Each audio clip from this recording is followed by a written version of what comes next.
जय श्री कृष्णा। राधे राधे। श्री हरिदास। तो आज आप लोग को मैं बताने जा रही हूँ लड्डू गोपाल के बारे में कुछ। लड्डू गोपाल जी का दिनचर्या क्या है, लड्डू गोपाल जी को कितनी बार भोग लगाना चाहिए, उनके सुबह का रूटीन कैसा होना चाहिए, शाम का रूटीन क्या होना चाहिए, दोपहर का फुल टाइम का रूटीन मैं आपके लोग के साथ शेयर कर रही हूँ।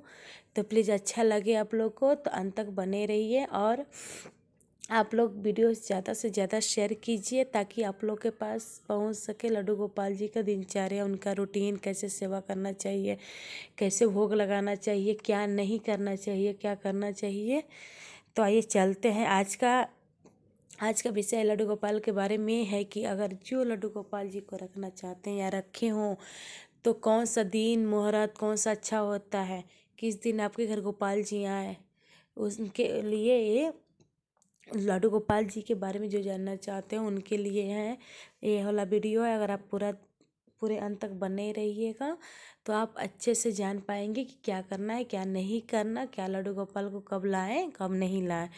तो क्या होता है कि कभी कभी तो लड्डू गोपाल तो आपको ऐसे तो लड्डू गोपाल जी को लाना जन्माष्टमी में बहुत ज़्यादा शुभ माना जाता है, लेकिन आप अगर जन्माष्टमी टाइम तो चलो बहुत टाइम हो जाता है तो लोग चाहते हैं कि अरे यार कब लाऊं कर लड्डू गोपाल जी आ जाते, थोड़ा अंदर बेचैनी होती है लड्डू गोपाल जी को सेवा करने के लिए, क्योंकि बेचैनी मुझे भी रच चुकी है, बहुत ज़्यादा बेचैनी। उस टाइम कोई मुहूर्त मुझे नहीं दिखता था कि कौन सा मुहूर्त है, लाऊं या ना लाऊं, मुझे तो बस गोपाल जी आ जाए मेरे घर।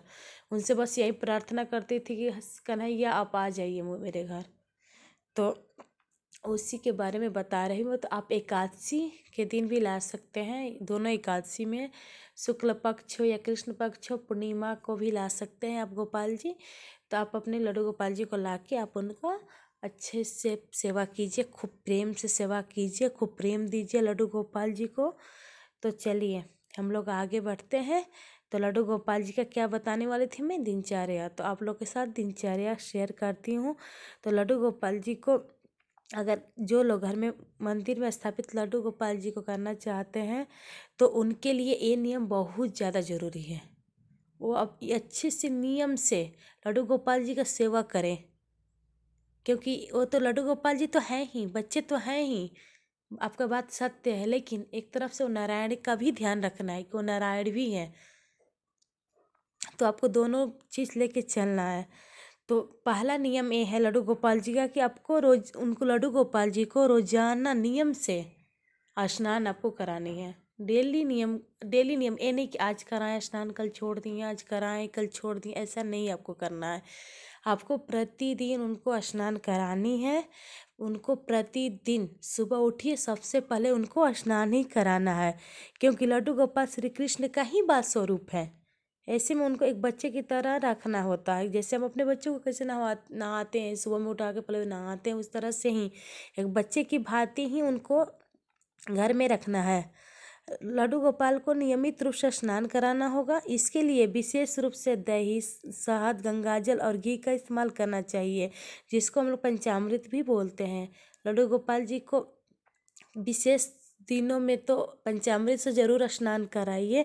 ऐसे डेली तो आप गंगाजल जल में डाल कर स्नान करा सकते हैं और उनको चंदन से भी स्नान करा सकते हैं। लड्डू गोपाल को शंख में दूध, दही, गंगा जल और घी डालकर स्नान बहुत शुभ होता है। आप एक शंख लीजिए, उनमें लड्डू गोपाल के दूध, दही और गंगाजल डाल के उनको स्नान कराइए। आप लोग लड्डू गोपाल जी का डेली यही स्नान कराना है, ये नहीं कि आज कराएं, ठंड है कल गर्मी है, तो नहीं, आपको डेली स्नान करानी है। और दूसरा ये है नियम कि आपको रोजाना लड्डू गोपाल जी का वस्त्र बदलना है। लड्डू गोपाल जी को जब स्नान कराएं आप, उसके बाद बच्चे की तरह उनको तैयार कीजिए, मुकुट पहनाइए, टिक्का कीजिए, पगड़ी पहनाइए, पैरों में पायल पहनाइए और उन्हें चंदन का टिक्का लगाइए। मौसम के अनुसार उन्हें वस्त्र बदलिए, जैसे ठंड का मौसम है तो ठंड के कपड़े और गर्म मौसम है तो गर्म के कपड़े। इसके अलावा उनका श्रृंगार कीजिए, उनके कान की बाली, कलाई में कड़ा, हाथों में बांसुरी, मोरपंख जरूर होना चाहिए। लड्डू गोपाल जी को मोरपंख जरूर होना चाहिए। तो और तीसरा है तीसरा नियम ये है कि लड्डू गोपाल जी का भोग कितनी बार लगाएं। तो लड्डू गोपाल जी का भोग दिन में 4 बार लगाना बहुत ज़रूरी होता है। आप लड्डू गोपाल जी का भोग कितनी बार लगाएंगे? 4 बार। दिन में 4 बार लड्डू गोपाल जी को भोग लगाएंगे, क्योंकि ये तो बच्चे हैं, बच्चे के रूप है, कृष्ण श्री कृष्ण है, बात सही है आपका, लेकिन है तो बालक, है तो हम लोग को बालक। तो उनको बालक को कैसे, आपके घर में छोटे छोटे जो बच्चे होते बार बार भूख लगती रहती है, तो उस तरह से ही लड्डू गोपाल जी को बार बार भूख लगती रहती हैं। तो आपको क्या करना है कि उनको 4 बार भोग का नियम, ऐसे तो आप बहुत बार यशोदा मैया 8 प्रहर भोग लगाती थी। तो आप लोग भी लड्डू गोपाल जी को समय समय पर भोग लगाइए, क्योंकि ये बच्चे के रूप हैं, इसीलिए इनको भी बार बार भूख लगती है, उन्हें समय समय पर भोजन कराना चाहिए। तो अब आगे चलते हैं कि लड्डू गोपाल जी का रोज़ पूजा अर्चना जरूर करना चाहिए, एक दिन भी आपको छोड़ना नहीं है। लड्डू गोपाल जी का प्रतिदिन आप पूजा अर्चना जरूर करें, घर में कीर्तन करें, जिससे लड्डू गोपाल जी बहुत खुश होते हैं। लड्डू गोपाल जी का नियमित रूप से आपको पूजा करनी है, उनकी आरती उतारनी है। दिन में 4 बार लड्डू गोपाल की आरती करना अनिवार्य है, इसलिए आप लड्डू गोपाल जी का आरती 4 बार आरती कीजिए। 4 आरती होती हैं लड्डू गोपाल जी का, तो आपको 4 आरती लड्डू गोपाल जी को करना चाहिए। उसके बाद लड्डू गोपाल जी को झूला झुलाएं। आरती के बाद लड्डू गोपाल को अपने हाथों से भोग लगाएं। इसके बाद लोरी गाते हुए झूला झुलाएं। झूले में लगे पर्दे को बंद करना न भूलें। लड्डू गोपाल जी को जब झूला झुलाइए तो उनके पर्दे को हमेशा बंद करके रखिए।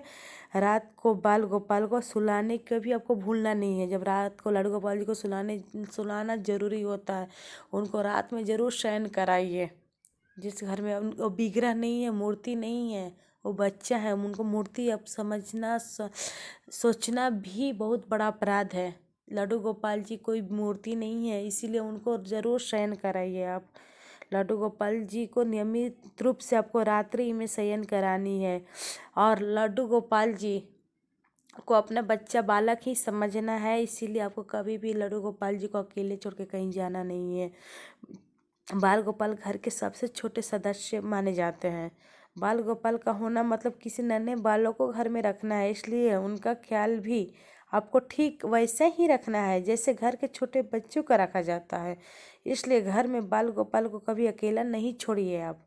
अगर आप लंबे समय के लिए कहीं जा रही हैं या जा रहे हैं तो उनके साथ लेकर जाएं। अगर संभव ना हो तो पड़ोसी या रिश्तेदारों को घर की चाबी और लड्डू गोपाल जी की जिम्मेदारी दे के जाएँ, लेकिन आप लड्डू गोपाल जी को अकेले ताले में बंद नहीं करना चाहिए। आपको लड्डू गोपाल जी को अकेले नहीं रखना है, इसलिए आप लड्डू गोपाल जी को जब जाएं घर से बाहर अपने किसी पड़ोसी को दे के जाएं, या अगर लंबे समय के लिए जा रहे हैं तो लड्डू गोपाल जी को और घर की चाबी दोनों किसी को दे के जाइए, ताकि आपके लड्डू गोपाल की अच्छे से सेवा सत्कार हो सके। जिम्मेदारियां देकर जाइए। घर की चाबी हमेशा अपने लड्डू गोपाल जी को ही देना चाहिए, क्योंकि वो घर के मालिक हैं। बालक तो है ही, नारायण भी तो है, आपको ये तो ध्यान रखना ही है कि वो तो नारायण भी है, इसीलिए आप घर की चाबी उन्हीं को सौंप के जाइए। राधे। ठीक है दोस्तों, अब मिलते हैं अगले वीडियो में आप लोग से।